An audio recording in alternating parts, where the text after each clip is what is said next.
Hello, my name is Joseph from SunModo. With me are Jeff and Jack with GreenLancer. SunModo has partnered with GreenLancer to help our customers purchase full permit packs for their projects at a discounted cost. The goal of this video is to help showcase how GreenLancer's platform helps you get familiar with the process. I went through the pitched roof configurator for this video, placing the location and design, taking me to the bill of materials page. Once on this page, you will scroll down to the bottom and you will see Get Permit Packs. Once you click this, you will need to provide property details such as street address and the owner's name. For this example, I provided SunModo's address as well as the owner's name being me, Joseph. Scroll down and you'll select the option of purchase. We provide 4 purchase options, so pick the one that works best for you. You'll scroll down and you'll click confirm that you understand and agree with this condition, and you'll request permit pack. This will take you to GreenLancer's website where Jack will take it away. All right, so as Joseph mentioned, I am Jack with GreenLancer. We are a nationwide design and engineering firm. No geographical barriers, can support your design and engineering needs. Now, where Joseph left off, that is essentially the last prompt you will go through on the SunModo side before you are taken to the GreenLancer application. And once you are here, as Joseph selected, he chose the solar permit plan set from GreenLancer.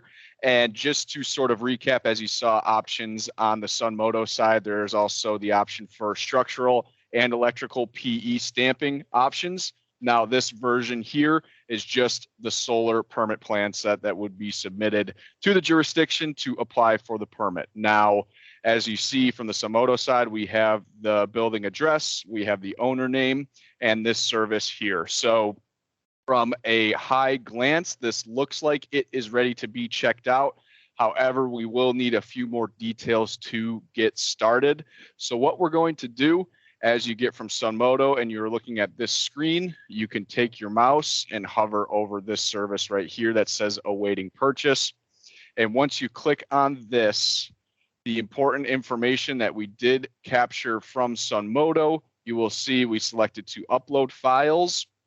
And the most pertinent information collection in this section is right here, this project files. It is the only required field.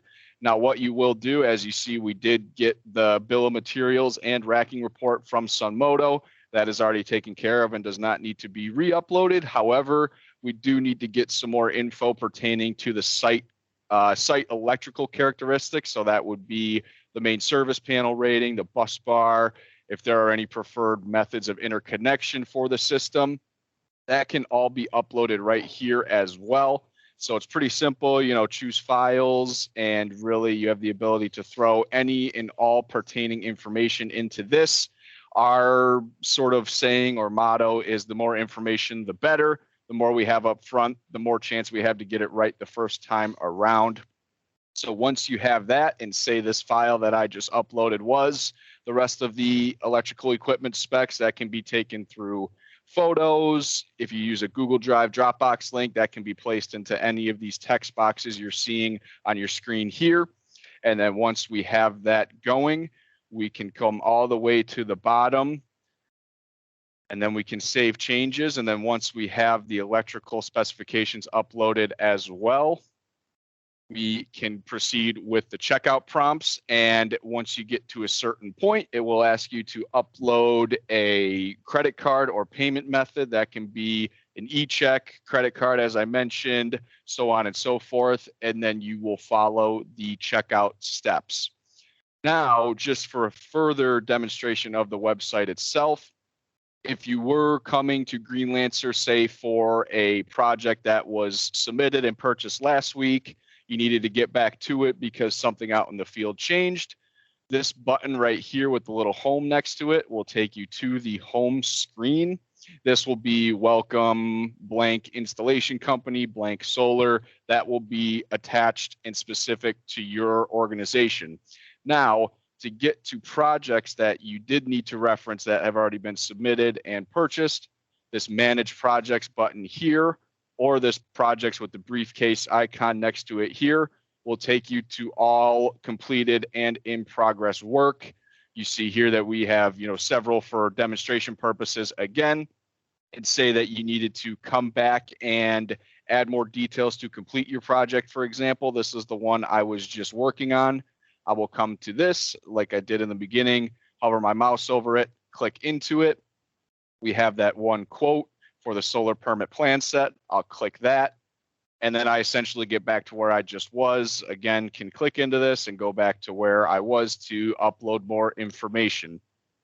Now, I'm sure that many of you are seeing here that there are all of these blank fields pertaining to company information. This would be the install company's information, where they are located, their zip code, company full legal name, so on and so forth. Now, where you will find that information will be in this account profile or customer profile here.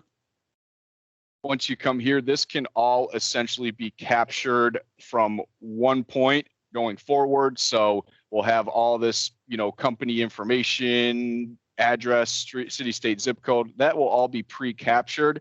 And this is a pretty important piece of using our platform as well, because we can have your logo updated, which will show up on every plan set we deliver for you. These email notifications can be set to go to certain people. The accounting emails will be, for example, your order has been placed for the Smith residence. Deliverables will be your solar permit plan set deliverables are ready for the Smith residence, and the comments emails will be pertaining to our designers or our engineers working on the project with questions for you as the installer. For example, we need to know the Smith residence's main service panel rating in order to proceed. All of those will come through as email alerts. And going down this side of the information, it is not limited to just the company information itself. We can also capture a lot of wash, rinse, and repeat type of information fields. For example, if there are any certain things that need to be followed on all pages of the plans. For example, GreenLancer is based out of Michigan. Our utility companies in Michigan require an AC disconnect to be located within 5 feet of the utility meter. A lot of our local installers will have that on their e-sheet README, for example, because no matter where in Michigan they're doing a project, whatever the jurisdiction is, the utility company will require that. So these are pretty important things as we get stood up as a partnership, that you can chip away at adding these. If you see a certain jurisdiction, utility company, inspector is calling out something that needs to be on every plan set, it can be very specific. In this county, we need this on page 4. In this utility company territory, we need this on the site plan, so on and so forth. And to take it a step further, we have some equipment preferences as well. So we will get that information, I believe, from SunModo. However, if you did want to say we use, for example, do you have modules you typically use? Do you have inverters you typically use? And as you drop these down, there will be a first preferred, second preferred, and I believe even a third preferred module and inverter type.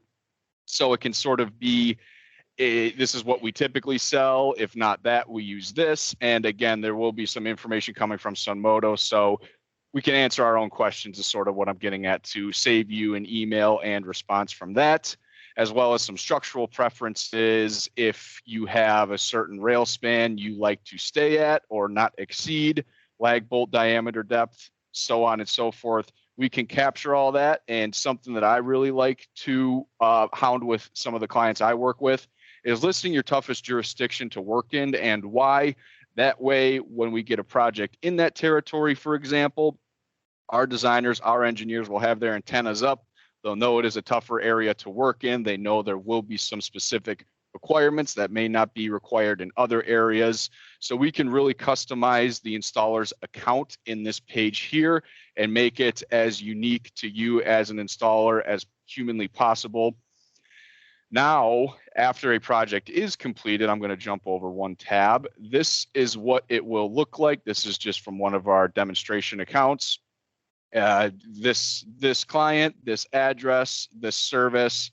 Now, these are where the deliverables will be captured from. As I mentioned a minute ago, they will also come through in an email as well. But if you ever needed to come back to the platform, you missed the email or had not seen it, They will always be here. They will always be housed here, time-stamped when they were completed, so on and so forth. So for any changes after the fact, this is where any of our team will refer you to. We always prefer that the installer puts it in their own words what needs to be changed. That way we aren't taking revision changes over the phone stating something that wasn't in our own words, and then we really turn into the bad guy for not having it come directly from the installer. So this is always our first step, to come here, submit changes. And something that is pretty neat is that this little eyeball here, which is right next to where you can download the deliverable itself, this eyeball here will open up the plan set in the browser, and you have the ability to select here, for example, that it's covering it now, but that says it's an 8-AUG wire. You can say this needs to be a 10-AUG wire. So really what this does is, as opposed to writing a general text-based comment, you can go into the plans themselves, drop a pin directly on what needs to be changed. Maybe it's a measurement, a wire size, etc., and it'll pick specifically on the page of the plans what needs to be changed, and maybe why. But nonetheless, that is how changes get submitted. And then once you select that, you post annotations to the discussion tab, and then that goes through as a comment like such.